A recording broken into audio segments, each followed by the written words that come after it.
من الشيطان الرجيم.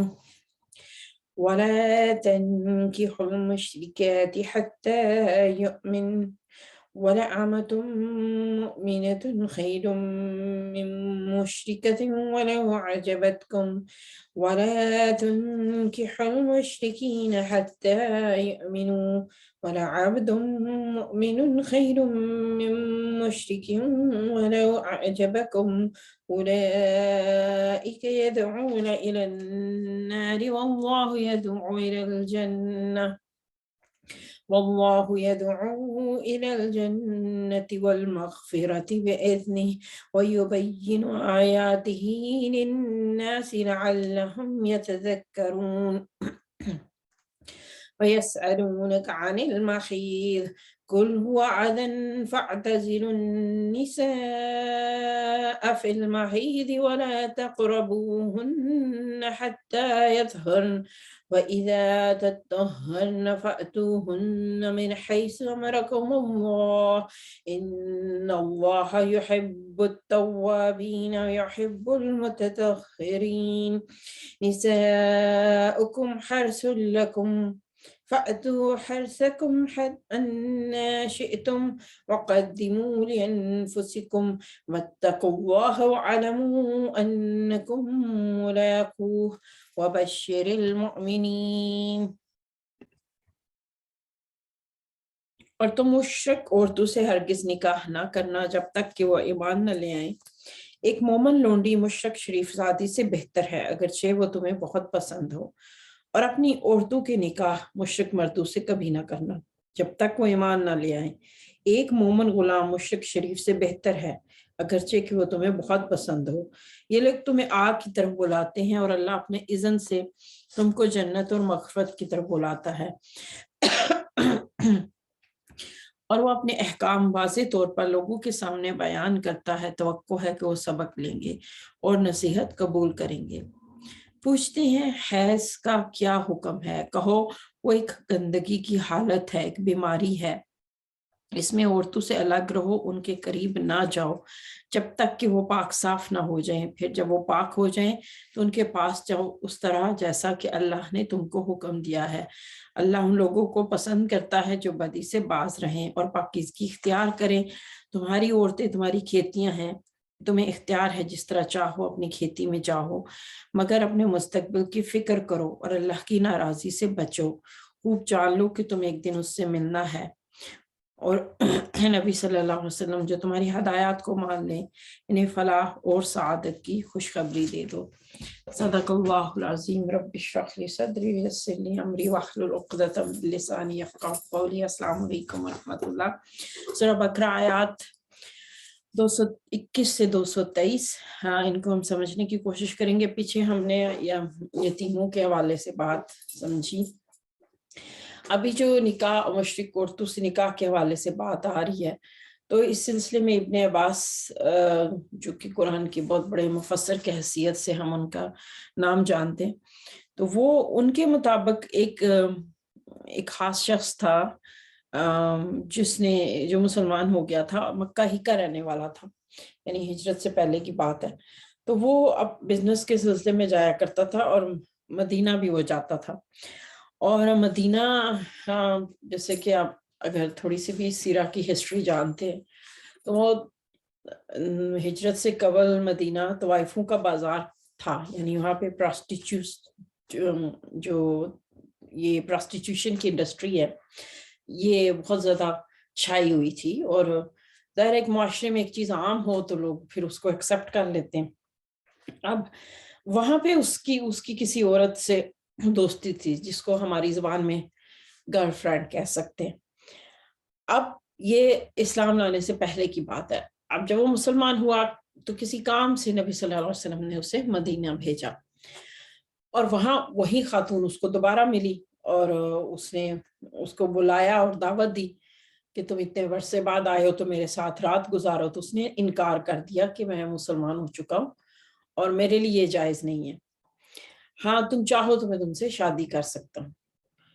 تو وہ جانتی تھی کہ اس کا فائنینشلی وہ اس وقت کے حساب سے بہت بزنس مین بندہ تھا. تو وہ خوش ہو گئی, اس نے کہا ٹھیک ہے میں تو ضرور تم سے شادی کرنا چاہوں گی. تو اس نے کہا کہ نہیں, میں پہلے نبی صلی اللہ علیہ وسلم سے پوچھوں گا. تو اس کو یہ بات بڑی عجیب لگی اور اس سے اس کو غصہ بھی آ گیا کہ میں یعنی قسم کی, آپ سمجھ لیں کہ وہ خواتین میں سیلیبریٹی ٹائپ کی تھی کہ تم, یعنی میں اتنی خوبصورت ہوں اور تمہارا میرے ساتھ ایک ریلیشن شپ بھی ہے, میں تمہاری گرل فرینڈ ہوں, اور پھر بھی تم میرے بارے میں نبی صلی اللہ علیہ وسلم سے پوچھو گے, doesn't make any sense. اور اس چیز سے نا وہ اس کو بڑا غصہ آیا اور اس نے چپکے سے بندے بلا کے تو اس کی پٹائی کرا دی اس بندے کی نا, یعنی اس کو نہیں پتا چلا لیکن اس نے اپنی فرسٹریشن نکالی. بہرحال وہ شخص وہ کام ختم کر کے واپس آیا اور نبی صلی اللہ علیہ وسلم کے سامنے پوری سچویشن رکھی کہ اس طرح میری ایک گرل فرینڈ ہے, میرا اس سے تعلق رہا ہے اور اب میں اسلام لا چکا ہوں تو میں شادی کرنا چاہتا ہوں, جبکہ وہ مسلمان نہیں ہے. اچھا, اس سے قبل کہ ہم دیکھیں کہ کیا اس کے بارے میں حکم آیا, does it click your mind کہ صحابہ کس طرح کے سوال بھی لے کر آتے تھے نبی صلی اللہ علیہ وسلم کے پاس. کیا آج کسی کو ینگ جوان جا کے امام مسجد سے پوچھ سکتا ہے کہ میرے پاس ایک گرل فرینڈ ہے؟ آپ کو کیا لگتا ہے؟ اس کو تو ادھر سے ہی ٹکائی کر کے مسجد سے ہی شاید بگا دو. یعنی پوائنٹ یہ ہے کہ یہ دروازہ اوپن تھا, ہدایت کے لیے ضروری ہے نا, یعنی صحابہ سیکھ رہے تھے. اور آج بھی تو ایسے ہوتا ہے نا کہ ہر شخص ایک لیول پہ نہیں ہوتا, کچھ لوگ آہستہ آہستہ بدلتے ہیں تو ان کے پاس سوال ہوتے ہیں. اب ہمیں ہو سکتا ہے سن کے لگے کہ یہ تو کتنا غلط سوال ہے, لیکن اس کے لیے تو ضروری ہے. اور سنت سے ہمیں کیا پتہ چل رہا ہے کہ نبی صلی اللہ علیہ وسلم نے اس کو نہ ڈانٹا نہ غصہ کیا, کیونکہ اگر وہ نبی صلی اللہ علیہ وسلم سے رہنمائی نہ لیتا تو کہاں سے لیتا. تو اس لیے آپ نے صحابہ کو ہمیشہ اجازت دی سوال پوچھنے کی. تو اگر ہم سے ہمارے بچے اس طرح کے سوال کریں تو ہمیں اتنا اوپن مائنڈ ہونا چاہیے, یعنی اتنا ریلیشن شپ رکھنا چاہیے کہ وہ ہر طرح کا سوال ہم سے کر سکے. اب ظاہر ہے پھر یہ آیات نازل ہوئی جس میں منع کیا گیا, لیکن ابن عباس ہی کہتے ہیں کہ ایک اور روایت بھی اس بارے میں آتی ہے. ہم جانتے ہیں کہ اس وقت غلام تھے, ہر گھر میں تھے, اور ان کے ساتھ کیسا سلوک کیا جاتا تھا. تو ایک شخص کے بارے میں آتا ہے کہ ان کے پاس ایک غلام عورت تھی جو مسلمان ہو چکی تھی اور وہ 5 وقت کی نماز ادا کرتی تھی اور بہت نیک تھی.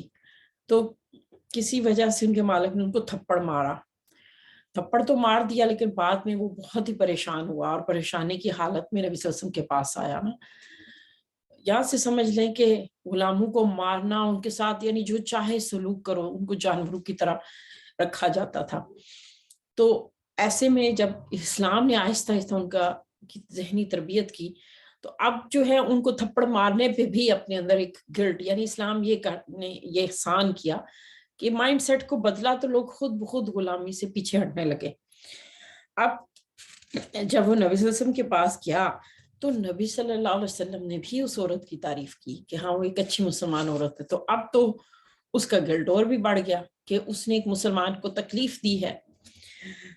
تو اس نے اس خاتون کو آزاد کر کے پھر اس سے شادی کر لی. یہاں پہ ایک اور پوائنٹ نوٹ کرنے والا ہے, کبھی ہمارے معاشرے میں ایسا ہوا ہو کہ کسی نے اپنے گھر میں کام کرنے والی سے, نوکرانی سے شادی کی ہو, تو ہمارا معاشرہ اس کو کس نظر سے دیکھتا ہے؟ اکثر کانوں میں پڑتا ہے.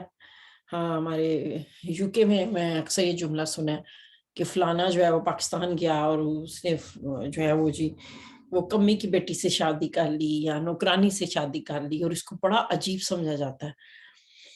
تو آپ کو کیا لگتا ہے کہ اگر کسی نوکرانی میں تقویٰ ہو اور کسی امیر زاہدی میں تقویٰ مسنگ ہو, یعنی یہ سٹینڈرڈ اور معیار تو ہم نے قائم کیے نا, اس طرح کا معیار ہمارا دین نہیں دیتا. اگر کسی, جیسے ہم ہسٹری میں پڑھتے ہیں کہ غلامی سے نکل کر جو خواتین تھیں جب اسلام نے ان کو سٹیٹس دیا, جیسے حضرت سمیہ رضی اللہ عنہا پہلی شہید خاتون, وہ بھی تو ایک غلام عورت تھی. حضرت بلال حبشی غلام تھے, لیکن دین میں ان کا مقام کیا ہے. اب ہوتا یہ ہے کہ ہم چونکہ ہمیں وراثت سے ملا ہے، جیسے ہم پاکستان والے جو ہیں، ہم آئی تھنک کہ کم از کم ہم لوگ 2-3 جنریشنز یا کچھ کی 4-5 جنریشن سے ہم مسلمان چلے آ رہے ہیں. کچھ کی ہو سکتا ہے 3 جنریشنز ہوں کہ ہندو سے مسلمان ہوئے ہوں. تو ہمیں چونکہ ایک جیسے ایک چیز ملتی چلی آئی تو ہمیں لگتا ہے کہ یہ تو ہمارا مطلب ہم وارث ہے نا، یہ ہمارا ڈیفالٹ موڈ ہے، ہمارا جینیٹک ہے. کوئی اور اسلام قبول کرے تو اس کی اسلام کو کہ بھئی یہ اس طرح پیدائشی مسلمان تو نہیں ہے. بعض دفعہ مسلمان اس طرح بیہیو کرتے. مجھے یاد ہے میں کسی خاتون سے ملی جو پہلے ہندو تھی اور پھر مسلمان ہوئی تھی، اور ہم لوگ جب پاکستان سے آتے ہیں یہاں یورپ میں یا UK میں تو یہ چیز بڑی ہمیں انسپائر کرتی ہے. بڑا دل کرتا ہے ان لوگوں سے ملنے کو جنہوں نے اسلام قبول کیا، کیونکہ ایسے لوگ واقعی بڑی قدر کرتے ہیں. تو مجھے بہت اچھا لگا ان سے مل کے. تو بعد میں ان کا تذکرہ ہوا، ہم بیٹھے ہوئے تھے تو میں نے ان کی تعریف کی کہ بھئی مجھے بہت اچھا لگا ہے کہ وہ کافی بزرگ خاتون تھی کہ انہوں نے اسلام قبول کیا. اور میں ان کی تعریف کیے جا رہی تو ایک دم سے کوئی خاتون بولی تھی تو ہندو ہی نہ پہلے. تو میں تھوڑی دیر کے لیے چپ ہو گئی، مجھے سمجھ نہیں آئی کہ اس کمنٹ سے کیا مطلب ہے. اب گویا یہ سوچنا کہ شاید یہ دل سے مسلمان نہیں ہوئے یا کسی کے مسلمان ہونے پہ شک کرنا. اسلام قرآن نے نا کرائٹیریا دے دیا کہ اگر کوئی تم سے کہہ دے السلام علیکم اور بھلے وہ جان بچانے کے لیے کہہ رہا ہے، تمہارے پاس جو مرضی ایویڈنس ہے، قرآن یہ کہہ رہا ہے کہ تم اس کے بعد تمہاری حد ختم ہو جاتی ہے. یعنی پھر اس کے بعد اس نے تم کوئی فتویٰ نہیں لگا سکتے. دل کو جھانک کے کون دیکھ سکتا ہے. اس لیے قرآن نے کہا اب اگر کوئی السلام علیکم کہہ رہا ہے اور اس نے حجاب نہیں پہنا ہوا، یا اس نے کان میں بالی پہنی ہوئی ہے، یا اس کا رنگ کالا ہے، یا اس نے سر یعنی بڑی جین کی پینٹ پہنی ہوئی ہے، یا یعنی اس کا حلیہ کیا ہے، وہ کیا کر رہا ہے. اب قرآن مجھے روک رہا ہے، اس نے السلام علیکم کہہ دیا ہے تو میں جج نہیں کر سکتی. اب وہ کس نسل سے ہے، اس کا بیک گراؤنڈ کیا ہے. اچھا فرض کیجئے کہ کوئی اٹھ کے کہے کہ اچھا یہ تو صرف شادی کے لیے مسلمان ہوا ہے، پھر صحیح اسلام تو نہ ہوا. تو قرآن اس سے منع تو نہیں کر رہا. اگر فرض کیجئے کوئی ہدایت کی طرف آئے کہ بھئی اس نے شادی کرنی ہے، تو یہ تو ڈبل فائدہ ہوا نا. آگ سے اللہ تعالیٰ یہاں بتا رہا ہے نا کہ وہ آگ کی طرف بلاتے ہیں. تو اگر مسلمان مرد یعنی شادی کی خاطر کوئی خاتون مسلمان ہو جاتی ہے تو یہ چیز اس کے لیے فائدہ مند ہوگی یا نہیں. تو پھر کسی کو اس وجہ سے روک تو نہیں سکتے نا، یا کہنا کہ نہیں چونکہ یہ شادی کے لیے مسلمان ہوا ہے تو اس کا اسلام جو ہے وہ اتنا پکا نہیں ہے. اس میں بات اہل کتاب کی آ جاتی ہے. تو اہل کتاب کو چونکہ اللہ تعالیٰ نے ہمیشہ الگ ذکر کیا، مشرک کا لفظ الگ آیا ہے، اہل کتاب کا الگ آیا ہے. تو اس لیے علماء کے مطابق اہل کتاب اس میں نہیں ہے. لیکن ایک کویسچن جو آج بہت زیادہ ریز کیا جاتا ہے کہ بھئی اگر ایک مسلمان عورت یہودی یا عیسائی سے شادی کرنا چاہے، مشرک کا تو کلیئر ہو گیا کہ وہ اسلام قبول کریں گے تو ہی شادی ہو سکتی ہے. ہوا یہ تھا کہ پچھلی قوموں نے شادی بیاہ کے تعلقات قائم کر لیے دوسری مذاہب سے، تو آہستہ آہستہ اگلی نسلیں بالکل گم ہو گئی، وہ اپنی پہچان گم کر بیٹھے. جبکہ اسلام میں چیزوں کو اس طرح سے گائیڈ کیا گیا. یعنی اسلام صرف یہ نہیں کہتا یہ نہ کرو، قرآن کی جو گائیڈنس ہے وہ نہ کرو، یہ نہ کرو. قرآن جو ہے وجوہات بتاتا ہے، قرآن جو ہے وہ گائیڈنس ہے. اب جب قرآن نے یعنی اس میں روح اور جسم، ہم بار بار یہ بات کرتے دونوں ہیں، ریچول بھی ہے، باڈی بھی ہے. تو قرآن یہ جانتا تھا کہ کیا چیزیں ہیں کہ جو آپ کے ایمان اور اسلام کو گم کر سکتی ہے. جو پاکیزہ عورتیں جو اہل کتاب میں عورتیں حلال کی گئی، ان میں بھی شرط رکھی گئی جو ڈیسنٹ ہو، پاک ہوں.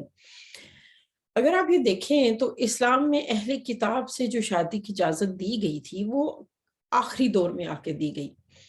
جب اسلام غالب آ گیا، جب اسلام کو غالب کرنے کے لیے یہ اسٹریٹجی اپنائی گئی کہ اب تم ان لوگوں میں اٹھو بیٹھو، کھاؤ پیو، ان کو انفلوئنس کرو، ان سے ریلیشن شپ قائم کرو، تو اس وقت یہ اسٹریٹجی بنتی تھی.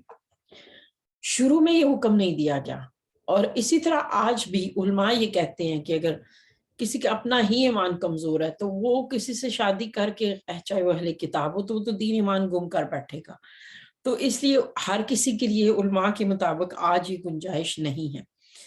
Having said that, ہم پاکستانی جیسے میں خود جانتی ہوں کہ جب میں پاکستان میں رہتی تھی تو عجیب سا کانسیپٹ تھا یہودیوں اور عیسائیوں کے بارے میں کہ ایک sorry I have to admit کہ ایک عجیب کراہت کی سی کیفیت آتی تھی نا. نفرت لفظ تو نہیں کہوں گی لیکن یعنی ریسپیکٹ تھی. ہم کبھی جاتے تھے چرچ دیکھتے تھے تو پتا تھا کہ بھائی یہ عبادت گاہ ہے, ہمیں اس کا احترام کرنا ہے. ایک یعنی نفرت کا نہیں تھا لیکن یہ کہ ایک عجیب کانسیپٹ تھا. تو وہ جب قرآن سے رجوع کیا تو سمجھ آئی کہ قرآن نے تو بہت زیادہ ان سے ڈائلاگ کیا ہے. تو اللہ تعالیٰ اگر کسی کو ناپسند کرتا ہوتا تو وہ اس سے بات ہی نہ کرتا. پھر اللہ نے اگر ایسی قوموں کے لیے بھی ڈائلاگ کا راستہ کھلا رکھا تو ہم کون ہوتے ہیں کسی کو کاٹنے والے, کسی کو کر دینے والے. وَمَنْ أَحْسَنُ مِنَ اللَّهِ قِيلًا, اللہ سے بڑھ کے اچھی بات کس کی ہو سکتی ہے. پھر ان کے بارے میں کہا گیا جو مشرک لوگ ہیں کہ آگ کی طرف بلاتے ہیں. اچھا وہ کلیئرنگ دیٹ پوائنٹ کہ جیسے میں نے کہا نا کہ جسم اور روح ہے کہ ہر تمام احکامات کے, تو عورت کا اس طرح شادی کر لینا مطلب اگلی نسلیں پھر وہ انفلوئنس ہو جاتی ہیں اور وہ پہچان گم کر بیٹھی ہیں. اس لیے کہا گیا کہ وہ آگ کی طرف بلاتے ہیں. اچھا سوال پیدا ہوتا ہے کہ آگ کی طرف تو شیطان بلاتا ہے. ہوتا یہ کہ ان لوگوں کو پتہ نہیں ہوتا کہ شیطان ان کو یوز کر رہا ہے آگ کی طرف بلانے میں, وہ یوز ہو رہے ہوتے ہیں شرک کی وجہ سے. اب اسی طرح چونکہ شیطان لوگوں کو استعمال کرتا ہے اور ان کو کسی نہ کسی بہانے آگ کی طرف لے جانا چاہتا ہے, تو اس لیے ہو سکتا ہے وہ کسی کے دل میں مشرک کی محبت ڈال دے اور پھر بندہ سوچنے لگ جائے کہ یہ ہیلن یا ریتا تو اتنی اچھی ہے تو یہ کیسے مجھے آگ میں بلا سکتی ہے. تو اسی طرح اس کے اپوزٹ دیکھیں کہ اللہ تعالیٰ یہ نہیں کہا کہ مسلمان جنت کی طرف بلاتے, کہا اللہ جنت کی طرف بلاتا ہے. تو اس کا مطلب کہ جس طرح شیطان یوز کر سکتا ہے پارٹنر کو کہ وہ دوسرے کو بھی آگ کی طرف لے جائے, اس طرح اللہ تعالیٰ بھی اب میاں میں یا بیوی میں سے کسی کو استعمال کرتا ہے کہ وہ اپنے پارٹنر کو جنت کی طرف لے جائے. گویا کہ یہ اللہ کی ہی طرف سے ہے, ایک رحمت ہے کہ وہ اس کے حکم سے یہ ہوتا ہے. یعنی اللہ تعالیٰ یہ نہیں کہہ رہا کہ ہر شادی گارنٹی ہے کہ میاں بیوی جو ہے وہ ان میں سے کوئی ایک جو ہے وہ ضرور دوسرے کی طرف جنت میں لے جائے گا. ریئلسٹک ہونا پڑتا ہے, 4-5 سال بعد ہی پتہ چلتا ہے, اور ہو سکتا ہے ایسا, ہو سکتا نہ ہو. اور اس سے پھر یہ بھی پتہ چلتا ہے اکثر خواتین جو بہت زیادہ دین کی طرف ہیں ان کو اکثر ایسے ساتھی ملتے ہیں جو دین سے دور ہوتے ہیں تو وہ بڑی حیران ہوتی ہیں. تو پھر حضرت آسیہ علیہ السلام کے بارے میں ہم سوچتے ہیں کہ ان کو کیسا پارٹنر ملا, اور شاید اللہ پھر آپ کو ذریعہ بنا رہا ہوتا ہے کہ اللہ کہہ رہا ہے کہ اللہ ان کو جنت کی طرف بلا رہا ہے, تو گویا آپ وہ ذریعہ بن جاتے ہیں. وائس ورسا اسی طرح ہسبینڈ بھی بن سکتا ہے. پھر مغفرت کا بھی ذکر ہے, والمغفرہ بڑی خوبصورت بات ہے, اور غالباً کوئی روایت بھی ہے کہ نکاح گزشتہ گناہوں کو معاف کر دیتا ہے. اب اسی طرح دیکھیں, اور مشرک عورتیں اس لیے کہا نا کہ کوئی چاہے نکاح کے لیے اسلام قبول کرے گا پچھلے گناہ اس کے معاف ہو جاتے ہیں, اس سے وہ آگ سے بچ جاتا ہے. یعنی یہ نہیں ہم کہہ سکتے کہ جو کس نے شادی کے لیے اسلام قبول کیا تو اس لیے آگ سے نہیں بچ سکتے. تو یہ اسلام کی طرف سے ایک بلیسنگ ہے کہ ایسے لوگ پھر اس بہانے ہدایت پا جاتے ہیں. ساتھ ہی آیت آ رہی ہے پیریڈس کی. پیریڈس پہ بات کرنا ہمارے ہاں ایک بڑی عجیب سی چیز سمجھی جاتی ہے, اور اس کو اوائڈ کیا جاتا ہے, اس کا بہت زیادہ نقصان ہے. ایک چھوٹی سی اگزامپل دیتی ہوں کہ بچہ جب پیدا ہوتا ہے تو والدین دنیا تک پہنچنے اور سیکھنے کا والدین ہی ذریعہ ہوتے ہیں. پہلا جو دروازہ ہے وہ والدین ہوتے ہیں. تو والدین کی وہ باتیں سنتا ہے کہ یہ چیز گیلی ہے, اس کا نام سورج ہے, اس کو ہاتھی کہتے ہیں, یہ اس کو مالٹا کہتے ہیں, اس کو سرخ رنگ کہتے ہیں, اس کو مرغی کہتے ہیں, یہ فریج ہے, یہ گندم ہے. وہ بڑا ہوتا ہے تو اس کو پتہ چلتا ہے ہاں یہ ساری انفارمیشن صحیح ہے, جو میری والدین نے مجھے انفارمیشن دی وہ سب ٹھیک ہے. یہ پہلا سورس بنتا ہے اس کو دنیا تک پہنچنے کا, اور پھر وہ ٹرسٹ کرنے لگتا ہے. پھر اس کو پتہ چلتا ہے کہ وہی والدین سے جب اس نے پوچھا میں کیسے پیدا ہوا اور انہوں نے کوئی کہانی گھڑ دی سچ بتانے کی بجائے، یعنی بچے کے لیول کے حساب سے آپ کو اس کو گائیڈ کرنا چاہیے. تو پھر بچے کے بڑے ہو کے سیکھا کہ نہیں جو والدین نے بتایا تھا وہ تو صحیح نہیں تھا، وہ انفارمیشن جو مجھے میرے دوستوں نے بتایا یا میڈیا نے بتایا وہ انفارمیشن صحیح ہے. تو وہ دماغ میں ایک ججمنٹ کر لیتا ہے، وہ سوچتا ہے کہ اچھا بھائی باقی ساری انفارمیشن کے لیے مجھے اپنے والدین پہ ٹرسٹ کرنا چاہیے، لیکن when it comes to sex education مجھے اپنے والدین کو اوائڈ کرنا چاہیے. اس کے لیے مجھے اپنے دوستوں، میڈیا اور دوسروں پہ بھروسہ کرنا چاہیے، وہ زیادہ ریلائبل ہے کیونکہ انہوں نے مجھے اتھینٹک انفارمیشن دی ہے. تو پھر کیا آپ چاہیں گے کہ آپ کا بچہ جو ہے وہ پھر ظاہر ہے وہ کہاں سے کیا سیکھے گا؟ تو آئی پرسنلی تھنک کہ اسکولوں کی ایجوکیشنل انوائرمنٹ میں ہیلتھی طریقے سے سیکس ایجوکیشن کی بات ہونا، آئی ریکمینڈ دیٹ، وہ زیادہ مناسب ہے کہ جہاں ایڈلٹ سپرویژن ہو، جہاں حدوں کے اندر ہو، باڈی چینجز جہاں جیسے سکھائی جاتی ہیں، بجائے اس کے کہ ہم اس موضوع کو کارپیٹ کے نیچے چھپا دیں اور ہم میڈیا میں ایکسس سب کیا اور پھر بچے اپنے طریقے سے سیکھیں. وہ زیادہ خطرہ ہے کہ آپ ایجوکیشن انوائرمنٹ یا گھر کے انوائرمنٹ سے باہر جب چھوڑ دیں. اب ہوا یہ تھا کہ پیریڈز کے بارے میں اس وقت بہت زیادہ مسکنسیپشن تھی، اور سب سے زیادہ جو انفلوئنس تھا وہ یہودیوں کا تھا، اور یہودیوں میں وہ عورت جس کو ماہانہ ایام ہوتے ہیں بہت زیادہ گندا اور نج سمجھا جاتا تھا، اور اس کو الگ کرتے تھے، ہر چیز اس سے الگ کر دیتے تھے. آج بھی انڈیا میں پریکٹس پائی جاتی ہے. کیا بی بی سی کی میں ڈاکومنٹری دیکھ رہی تھی، کئی قبائل ایسے ہیں کہ جہاں اتنے دن کے لیے عورت جو ہے اس کو بالکل الگ کر دیتے ہیں.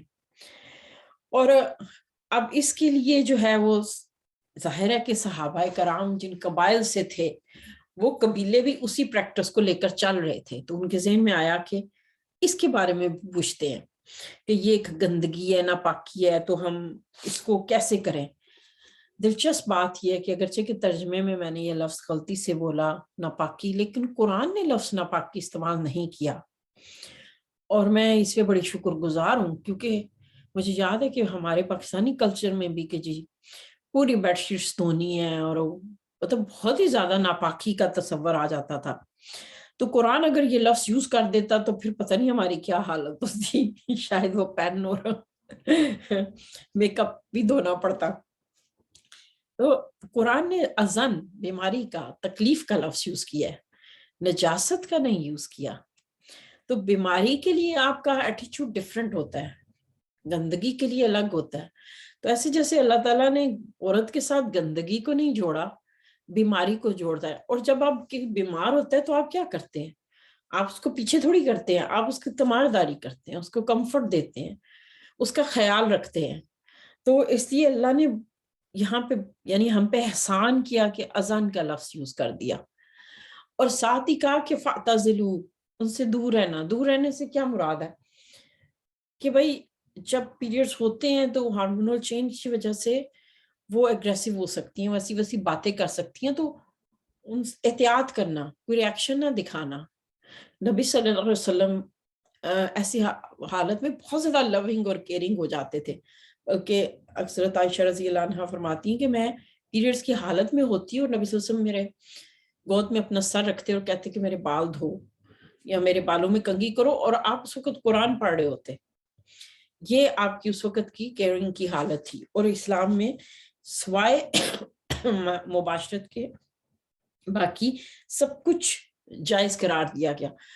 اور جو الفاظ قرآن میں آئے ہیں اس میں ایسے جیسے ریکمنڈیشن دی جا رہی ہے کہ بھئی اس وقت تم نے عورتوں کو ٹارچر کرنے سے دور رہنا ہے، تم نے ریئیکٹ نہیں کرنا یہاں تک کہ وہ پاک ہو جائے.